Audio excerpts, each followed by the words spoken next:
Estamos começando aqui mais um Espaço Urbano, hoje para falar um pouco sobre essa questão das manifestações e também sobre essa questão da reforma política que está sendo proposto nos nossos dias. É verdade que esse movimento é um movimento muito orgânico. Se você fizer uma retrospectiva aí, buscar alguns vídeos, nós vamos até ajudar você a colocar alguns vídeos na tela, alguns links para você acompanhar. Você vai perceber que essa questão das manifestações, dos manifestos, é uma coisa bem orgânica. Não dá nem para perceber quando o movimento começou e nem dá para perceber também aonde ele vai terminar. Na verdade, a gente espera que ele não termine tão rápido assim, para que possa gerar mudanças significativas. Algumas pessoas dizem que essa manifestação começou por causa dos 20 centavos lá em São Paulo. Os publicitários aproveitam esse momento para dizer que a música que estava vinculada na rede por causa de uma companhia de carros, de automóveis, foi o que levou essa revolta e as manifestações. Mas a verdade é que o movimento é um movimento muito orgânico e levou muita gente para a rua, e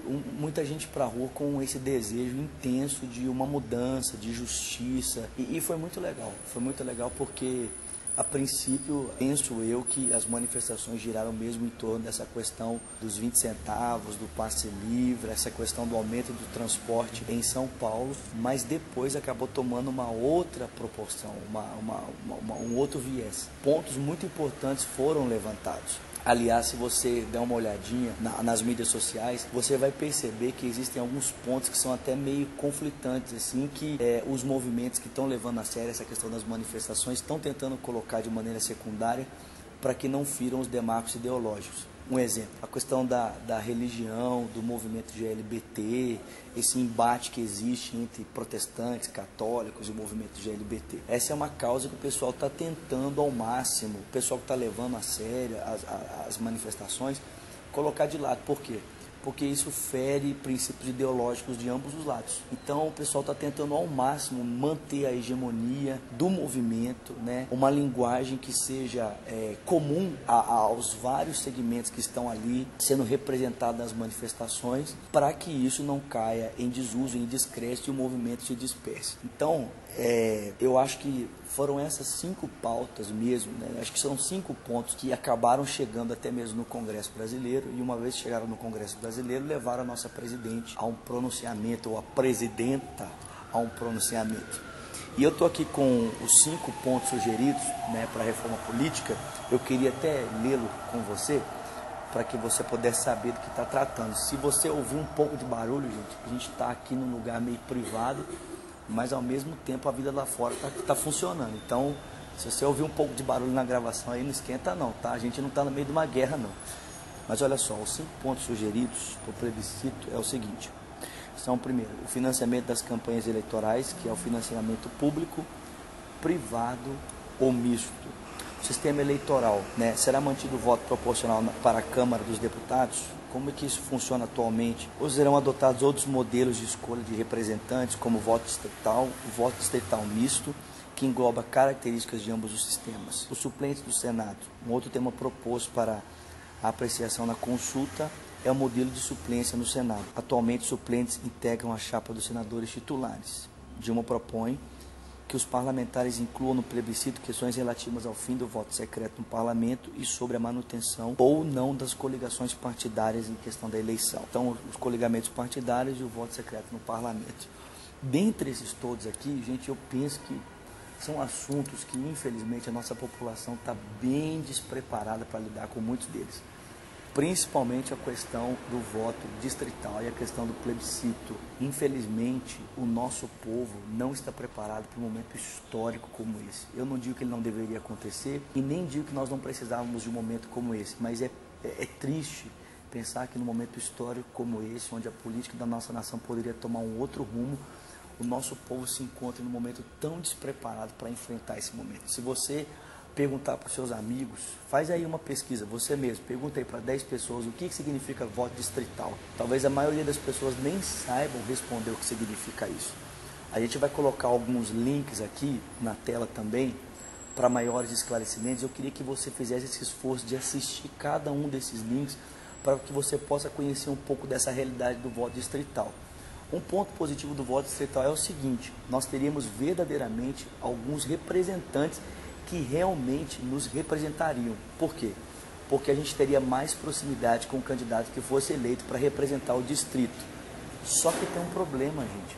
Assim como acontece hoje, as pessoas poderiam, mais uma vez, se aproveitar dessa situação, corrompendo a questão do voto, comprando o voto, utilizando da corrupção mais uma vez, para fazer algo tão bom, se tornar mais uma vez um alvo da corrupção.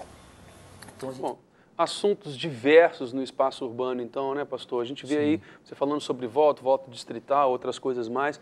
É óbvio que tem vários outros assuntos que você pode acessar ali nos canais do Espaço TV e no Facebook, etc., no YouTube também. Eu queria que você falasse já começar falando aqui um pouco sobre os canais de acesso. www.facebook.com/. Isso, /Espaço TV e no YouTube. Espaço só com S mudo, né? Com S mudo, sem a letra E. Isso, obrigado. É Espaço com S mudo e também no YouTube é a mesma coisa. A pessoa pode procurar lá Espaço TV, entra no nosso canal e ele vai ter lá várias opções, né? Tem outros programas que são feitos, mas o Espaço Urbano é um programa. Aí a pessoa pode clicar lá. Nós temos 4 programas que já estão rodando, né? Já foram vinculados. Que é o sobre a PL 122, um sobre educação, uma série que a gente está fazendo que é muito legal, né? Porque, infelizmente, a educação ela é muito defasada no nosso país.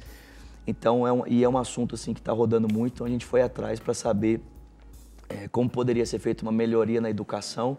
E aí, como o programa tenta ser ao máximo um programa neutro, então a gente foi entrevistar alunos, professores, foi entrevistar pessoal da Associação de Pais e Alunos.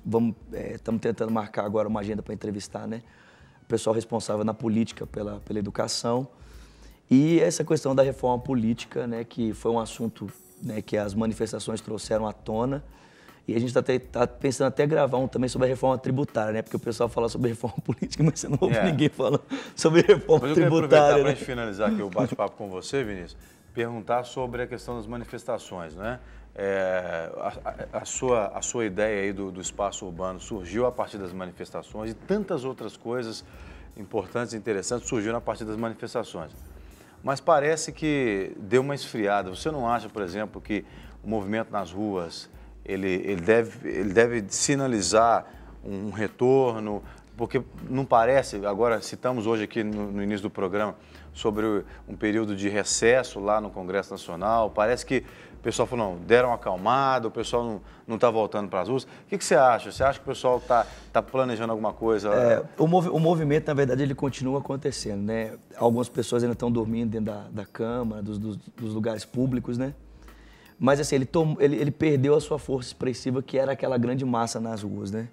E aí a gente percebe que, é o que vocês falaram no começo, o Congresso se mobilizou, tentou trazer uma resposta de imediata para que as manifestações entrassem numa baixa.